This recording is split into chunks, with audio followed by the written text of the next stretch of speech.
Good afternoon class and all my dear students. कैसे हैं आप सब? उम्मीद है अच्छे होंगे।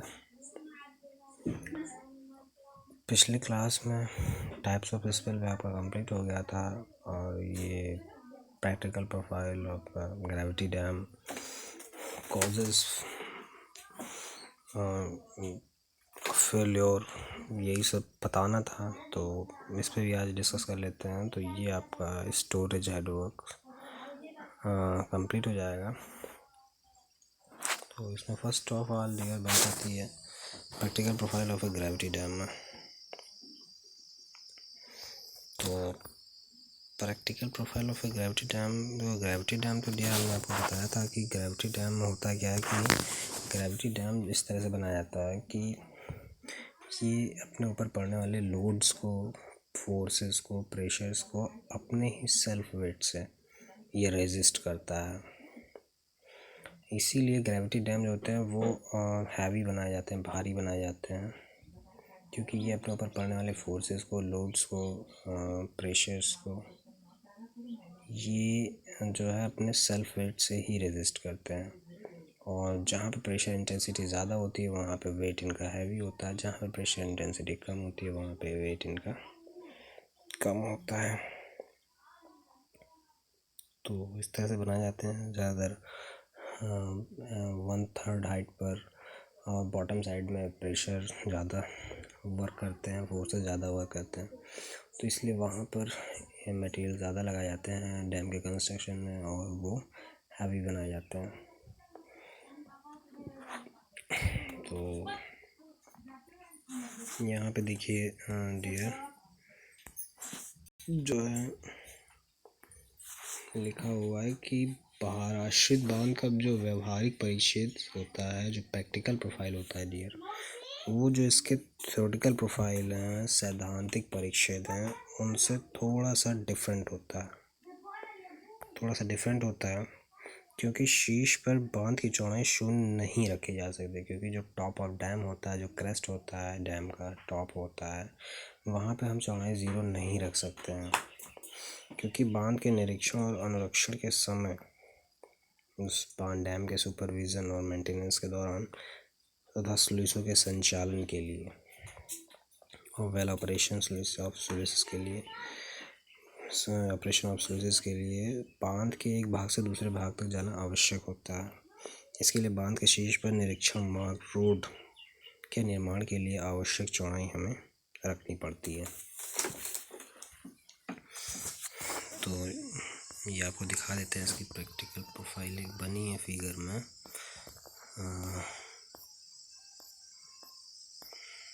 ये तो ये है डियर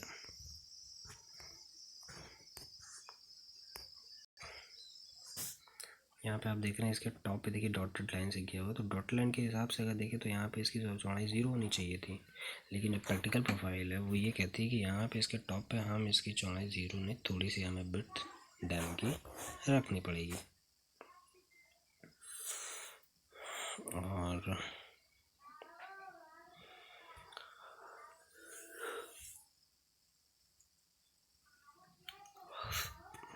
ये देखिए यहाँ पे डाउन स्ट्रीम है डैम का, इधर अप स्ट्रीम है डैम का, यहाँ पे हाईएस्ट फ्लड लेवल है, पानी भरा हुआ है, h हाइट तक ये रिजर्वायर है, और ये जो डॉट लाइन दिख रहा है ये एक्सेस ऑफ डैम जा रहा है। ये B1 जो है चौड़ाई है यहाँ पे डैम की, और यहाँ पे जो आप देख रहे हैं ये डैम की चौड़ाई है h/4 डिस्टेंस पे, h/4 डेप्थ पे है, और बॉटम विड्थ डैम की कैपिटल B है, बॉटम विड्थ डैम की कैपिटल B है। तो इस तरह से डियर एक प्रैक्टिकल प्रोफाइल आपको समझ में आ रही होगी जो एक बनती है ग्रेविटी डैम के लिए।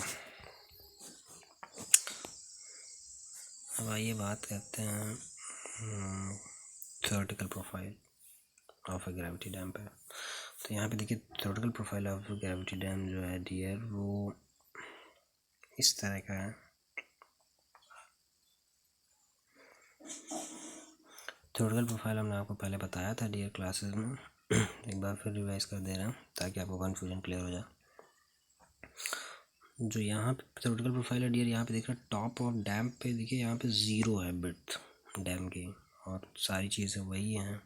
इधर अप स्ट्रीम है, इधर डाउन स्ट्रीम है, ये प्रेशर है W²/2 जो है, ये बॉटम विड्थ कैपिटल B है, ये प्रेशर इंटेंसिटी डायग्राम बनाया गया है, ये भी ट्रायंगुलर बनता है।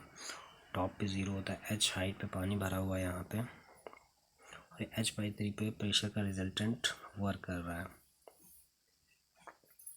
तो जो है ये इस तरह से जो है ये theoretical profile of a gravity dam.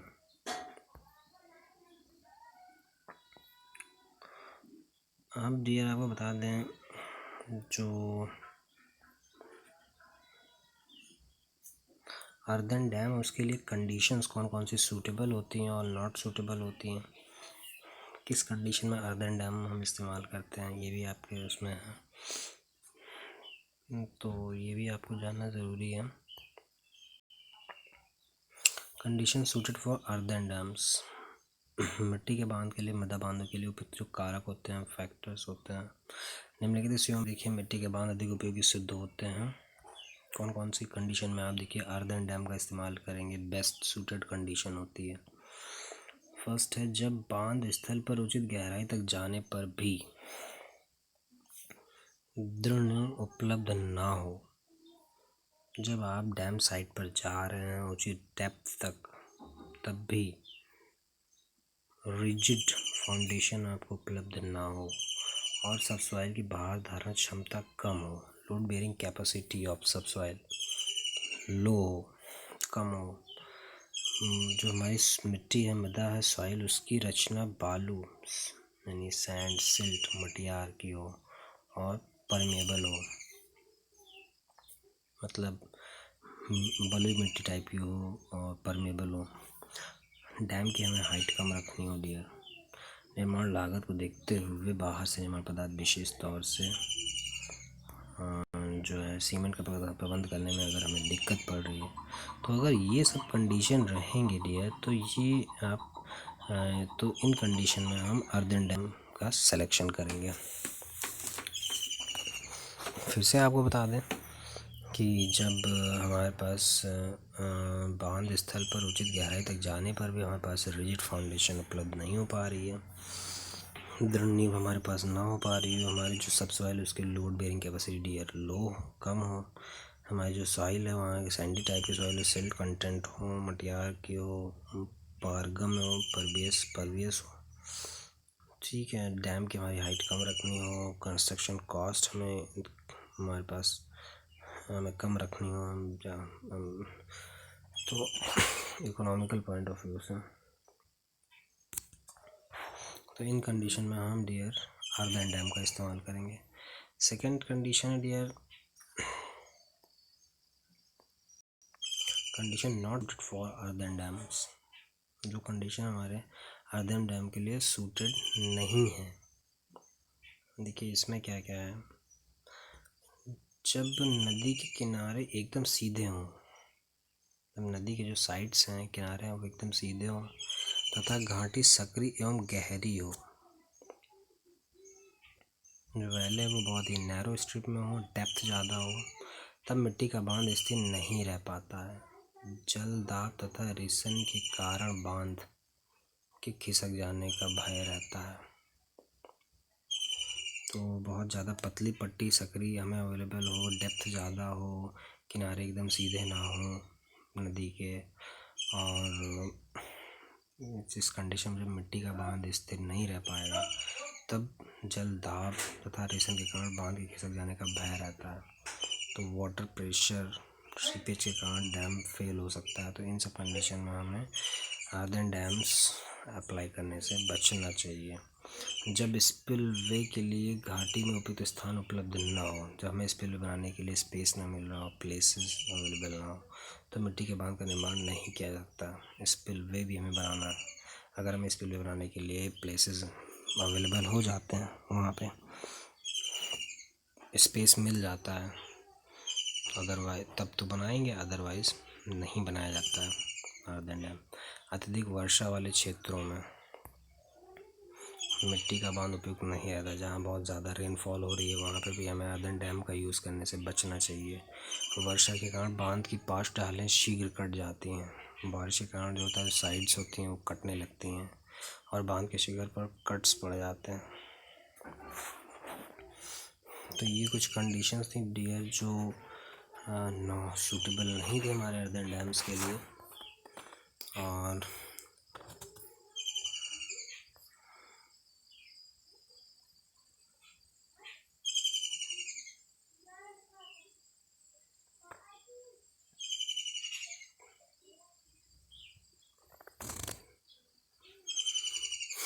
Earthen dams dear आपको पता है कि मतलब जहाँ तक संभव होता है स्थानीय उपलब्ध मदाओं से बनाए जाते हैं ये बांध, जैसे मृत्तिका से बालू बजी मुरम इत्यादि पृथक तथा मिश्रित रूप में उपयोग किए जाते हैं। अतः इन बांधों के निर्माण पर कम जाता है। तो इस तरह से ये बनाए जाते हैं। रचना टाइप्स ऑफ डिज़ाइन के अकॉर्डिंग जो है ये क्या एक सभी प्रकार के हो सकते हैं। होमोजीनियस अर्थ डैम, जोन्ड अर्थ डैम्स है ना, अर्थ डैम विद कोर वॉल और डायफ्राम। तो ये सब चीज़ें डियर आप पढ़ चुके हैं। तो ये था। और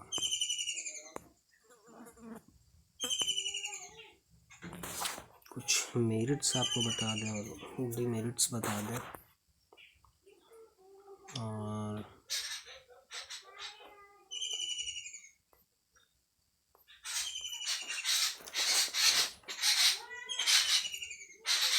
देखिए जो अर्दन डैम्स होते हैं उनकी डिमेरिट्स देखिए क्या क्या होती हैं। तो फर्स्ट ऑफ ऑल तो ये है कि बाढ़ के पानी के ऊपर से निकल जाने पर यह देखते देखते नष्ट हो जाता है। अर्दन डैम में ये भी एक ड्रॉबैक है, डिमेरिट्स है कि इसके ऊपर जब पानी गिरने लगता है, पानी निकलने लगता है तो यह देखते देखते फेल भी हो सकता है आपका जो अर्दन डैम है। सेकेंड, इसमें इसके फेल होने के लक्षण स्पष्ट नहीं होते हैं। आपको इसकी प्रॉपर्टी नहीं पता चलेगी जब ये फेल होने लगेगा, संकेत मिलना मुश्किल होता है। अधिकतर बांध बिना चेतावनी दिए फेल हो जाते हैं, जिससे निचले क्षेत्रों में भयानक बाढ़ आ जाती है और जानमाल की हानि होती है। थर्ड है इसमें जो है स्पिल वे बांध के अंदर नहीं बनाया जा सकता। इस डैम में हम स्पिल वे का निर्माण नहीं कर सकते हैं, इसके लिए अलग से स्थान देखना पड़ता है। तो स्पिल वे भी आप नहीं बना सकते अर्दन डैम में, उसके लिए आपको अलग से जगह देखनी पड़ेगी, स्पेस। इसकी लगातार देखभाल करनी पड़ती है। अर्दन डैम्स जो होते हैं इनकी आपको प्रॉपर सुपरविज़न, प्रॉपर इनका मेंटेनेंस, प्रॉपर इनकी देखभाल केयर करनी पड़ेगी, विशेष तौर पर बाढ़ के समय, ख़ास करके ये फ्लड के ड्यूरेशन में।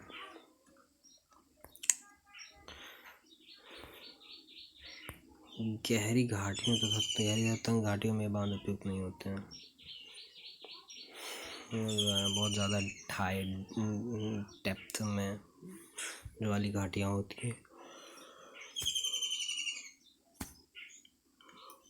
उन सब जगहों पर अर्दन डैम सक्सेस नहीं हो पाते हैं। मिट्टी के बांधों से पानी की रिसन होती रहती है। होता है क्या है कि मिट्टी के डैम से पानी का जो सीपेज है वो डियर होता रहता है, जिसको नियंत्रित करने के लिए विशेष उपाय करने पड़ते हैं। तो इसको डियर में कंट्रोल करने के लिए विशेष समय जो है सोल्यूशन निकालने पड़ते हैं, सोल्यूशन करने पड़ते हैं। रिसन के बढ़ने पर बांध की सुरक्षा को खतरा उत्पन्न हो जाता है। और जब ये सीपेज हो जाता है डियर, तो सीपेज से जो है ये डेंजरस हो सकता है, हार्मफुल हो सकता है, एक खतरा उत्पन्न हो जाता है। तो ये था डियर डिमेरिट्स जो है जो अर्दन डैम में होती है। अगर मेरिट्स इसका मिल जाता है तो आपके लिए और अच्छा होगा।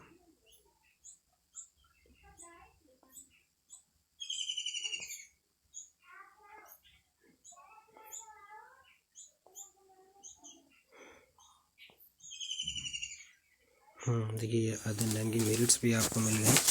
ये तो बातें थी डीमेरिट्स की, लेकिन कुछ मेरिट्स भी हैं। हमने आप देखिए हर चीज़ के दो पहलू होते हैं डियर, आपको हमने बताया था एक पॉजिटिव और नेगेटिव। तो नेगेटिव तो आपने देख लिया, लेकिन पॉजिटिव क्या है ये देखिए।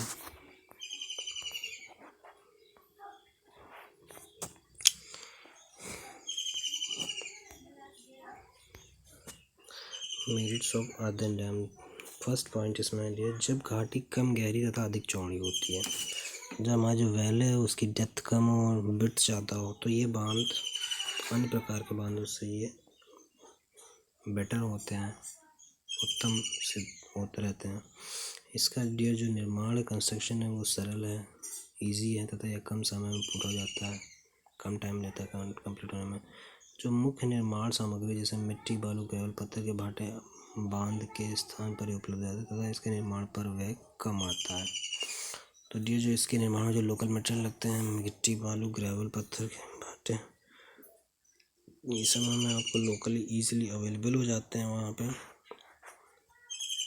इसके लिए नींव का विकल्पन तथा निर्माण सरल है। इसकी जो डिज़ाइन है, कंस्ट्रक्शन है वो इजी है। बांध निर्माण विशेष उपकरणों तथा कुशल कारीगरों की आवश्यकता कम पड़ती है। इसमें लिए हमें जो है इसके निर्माण में जो टूल्स हैं, जो प्लांट्स हैं, उनकी ज़रूरत स्किल्ड जो है कारीगरों की ज़रूरत कम पड़ती है। भविष्य में यदि बांध की ऊंचाई बढ़ानी आवश्यक हो जाए तो ये कार्य सरलता से किया जा सकता है। अगर ये भविष्य में इस डैम की ऊंचाई भी बढ़ानी पड़े तो हम ये आसानी से इसको प्रोसीड कर सकते हैं, आगे कर सकते हैं। और इसका जो डियर मेंटेनेंस है वो सरल है और इकोनॉमिकल है। तो ये सारे डियर मेरिट्स भी थे अर्दन डैम के। मेरिट्स और डिमेरिट्स आपने देख लिए। अब देखते हैं डियर कि causes of failure of earthen dam. तो हम इसके फेल्योर की बात करेंगे कि जो डैम है वो फेल कब होते हैं, या अर्दन डैम है किस कारण से, और इनको रोकने के लिए हमें इन फेलियर को रोकने के लिए क्या ट्रीटमेंट करना पड़ता है, क्या चाहिए, क्या करना चाहिए। तो फर्स्ट टियर इसमें है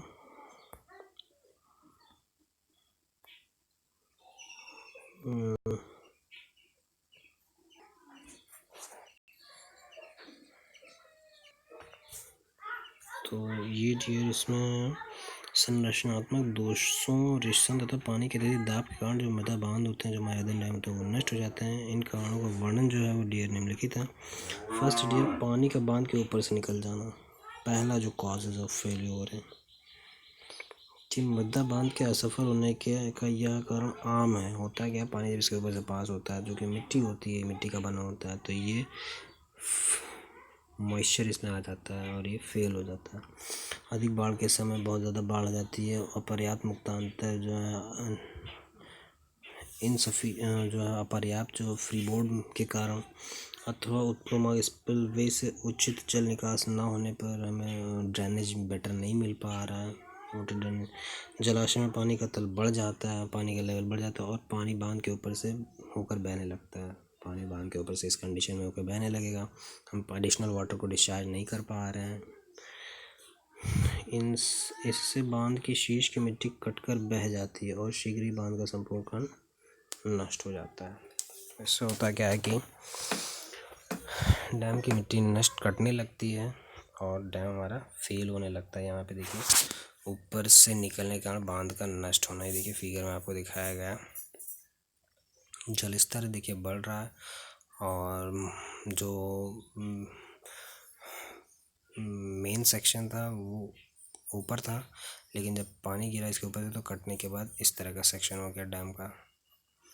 तो यहाँ पे आप देख सकते हैं ये।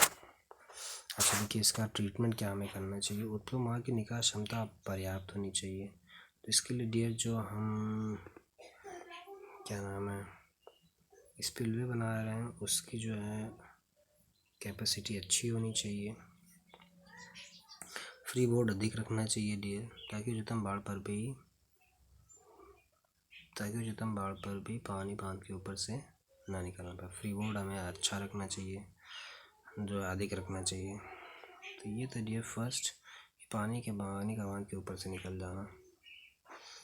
सेकेंड डियर क्या है कि बांध की नींव का असमान निधन, अनइक्वल सेटलमेंट होने लगता है। जब डैम की फाउंडेशन का अनइक्वल सेटलमेंट होने लगता है तो होता क्या है कि जब बांध का स्वयं का भार अत्यधिक हो जाता है, जिसका सेल्फ वेट ज़्यादा हो जाता है और नींव में भार धारण क्षमता वाली मृदाएं स्थित होती हैं। नींव में विभिन्न धारण क्षमता वाले डिफरेंट लोड बेरिंग कैपेसिटी वाली सॉइल्स अवेलेबल होती हैं डैम में, अतः मृदा का भली प्रकार से संघनन नहीं किया जाता या हम मृदा का कंपैक्शन बेटर नहीं कर पा रहे हैं तो बांध का असमान निषेधन हो सकता है। तो डैम जो हमारा उसका अनइक्वल सेटलमेंट हो सकता है, इससे बांध में दरारें पड़ सकती हैं जिसमें जलाशय का पानी घुस जाता है और बांध फेल हो जाता है। तो ये होता है डियर कि मिट्टी कई तरह की होती हैं, उसमें डिफरेंट लोड बेयरिंग कैपेसिटी हो। अगर डैम के कंस्ट्रक्शन में यूज़ होने वाली मिट्टी में डिफरेंट लोड बेयरिंग कैपेसिटी वाली मिट्टी मिली हुई हैं और उनका अच्छे से कंपैक्शन नहीं हो पा रहा है तो अनइक्वल सेटलमेंट उनका शुरू हो जाता है और इससे इसमें क्रैक्स डेवलप हो जाती हैं और पानी घुस जाता है और बांध हमारा फेल हो जाता है।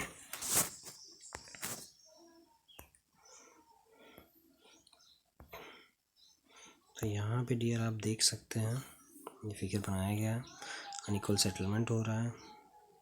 मिट्टी की नींव की मिट्टी से बांध की गुटाएं अनुकूलतम जलांश पर की जानी चाहिए।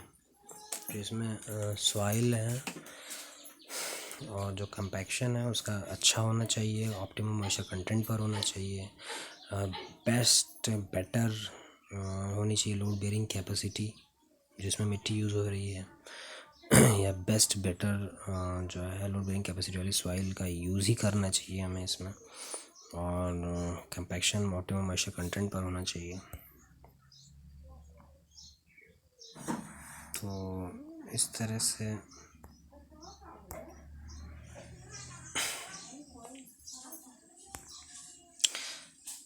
डियर हम जो है इस तरह से हम जो है